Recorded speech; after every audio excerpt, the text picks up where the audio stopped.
Where are you from? Where are you really from? I mean, where were you born? Where did you grow up? Where do your parents live? What about your grandparents? Where do they live? We live in increasingly diverse societies, and more people around the globe get asked these small questions every day. The questions can be off-putting to some people, and there's a reason why. It's personal. It can make people on the receiving end feel like they don't really belong. Identity is defined as who you are, the way you think about yourself, the way you're viewed by the world, and the characteristics that define you. The word identity comes from French and medieval Latin word identitatem, meaning sameness, the state of being the same. The concept of identity is very much present in our daily lives. We talk about identity in general, identity politics, identity crisis, and identity theft. Why did the word identity become so dominant in Europe and worldwide?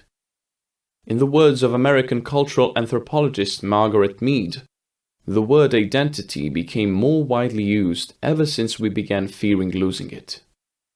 It's well known in human psychology that once we start losing something essential, our truth, then identity becomes more important to us. Let's take Marko for example. He was born in Yugoslavia. His mom is Croatian, his dad Serbian. Marko spent his childhood as a refugee in Germany. After meeting his partner, he moved to Sweden, which is where he now lives. Marko's identity seems to have changed over time on multiple occasions, which begs the question, are identities fixed or fluid? We are all curious mix of our stories, our choices and experiences in life. Some of us were born to parents of mixed backgrounds in countries that may no longer exist due to war. Some have grandparents who emigrated due to various political or economic reasons. But the one thing we all have in common is that we want to feel accepted for who we are, in all our complexity. The problem appears when we are being pushed into boxes and tribes, when we are labeled due to a particular aspect of our identity, and not perceived as individuals composed of multitudes. Nobody wants to be reduced to just their sexual orientation or their religion, or their nation, gender, ethnicity, race, physical looks, health, or economic status. Worse even, nobody wants to experience feeling unsafe or discriminated against on account of stereotypes, prejudice, and bias. So when you ask someone, where do you come from? What are you really seeking? And what are we really seeking when we hear an answer? Remember, countries represent power. Where are you from? Mexico, Poland, Bangladesh. Less power.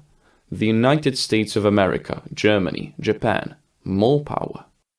It's possible that without realizing it, we're playing a power game, especially in the context of multi-ethnic countries. As any recent immigrant knows, the question where are you from or where are you really from is often code for why are you here?